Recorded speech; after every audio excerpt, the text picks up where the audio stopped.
कहते हैं जहां न पहुंचे रवि वहां पहुंचे कवि। आज हमारे साथ वो कवि हैं जो किसी परिचय के मोहताज नहीं है। नाम काफी है, कुमार विश्वास। आप पटना है, क्या खास? पटना अपने आप में खास है। भारतीय लोकतंत्र की अवधारणा का पहला सिद्ध पीठ है।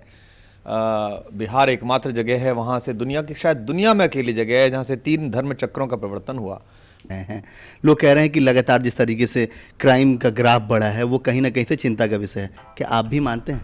मेरा मानना यह है कि बिहार और दिल्ली, इन 2 जगह ने बहुत ही हौसले वाला जनादेश दिया था, और जिस जनता ने जनादेश दिया उसका सम्मान करना इन दोनों जगह के मुख्यमंत्रियों का, इन दोनों जगह के मंत्रियों का, यहाँ की राजनीतिक सत्ताओं का कर्तव्य बनता है। उप मुख्यमंत्री जी का कर्तव्य बनता है, मुख्यमंत्री जी का, गृह मंत्री जी का कर्तव्य बनता है। 2 इसके पहलू हैं। एक पहलू तो ये है कि उनको इस बात को संबोधित करना पड़ेगा कि अगर मीडिया में ऐसी खबरें आ रही हैं तो क्या केवल मीडिया में है या जनता में भी है, और अगर जनता में भी है और मीडिया में भी है तो दोनों को वो कैसे संबोधित करें। और एक मुझे कहीं ना कहीं ये भी लगता है कि उत्तर प्रदेश के चुनावों की आहट को देखकर भी कुछ योजनाएं चल रही हैं, और मुझे पूरा अभी तो भरोसा है, विश्वास है कि नीतीश बाबू जिस तरह का उनका नेतृत्व रहा है और निजी रूप से वो जिस छवि को बिलोंग करते हैं, उनका कोई क्या स्वार्थ होगा इसे संबोधित ना करने में। और जो दूसरा खेमा है, राजद खेमा है, उसमें भी मुझे लगता है कि उप मुख्यमंत्री जो हैं वो अपनी एक छवि को लेके कॉन्शियस हैं।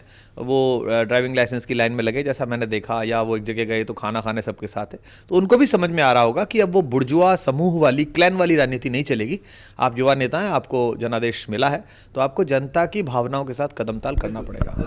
जिस दिन आपके मुख्यमंत्री अरविंद केजरीवाल जी आए थे उस दिन लालू यादव जी ने उनका हाथ पकड़ के खड़ा, स्टेज पे खड़ा कर दिया, जिसको लेकर उनको सफाई तक देनी पड़ी। क्या? नहीं, देखिए, मेरा कहना यह है कि एक निर्वाचित मुख्यमंत्री दूसरे निर्वाचित मुख्यमंत्री के शपथ ग्रहण में आए, ये बहुत ही सार्वजनिक राजनीतिक शिष्टाचार है। वेंकैया नायडू जी भी उसमें थे।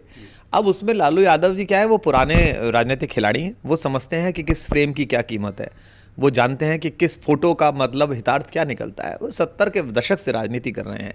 उन्होंने अरविंद को गले लगाया और उनको अपने पास खींचा, अच्छी बात है। वो भी गले लग गया, अच्छी बात है।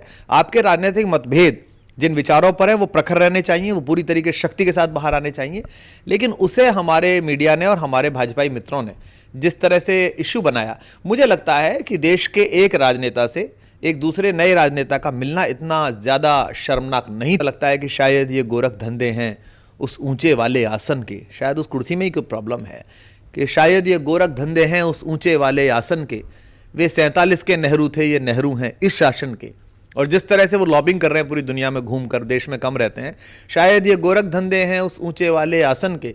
वे 47 के नेहरू थे, वो नेहरू हैं इस शासन के। उनको भी नोबेल प्यारा था, इनको भी नोबेल प्यारा है। तब भी भारत ही हारा था, अब भी भारत ही हारा है। नेता से लेकर अभिनेता तक सबकी बातें बेबाकी से रखी है कुमार विश्वास ने।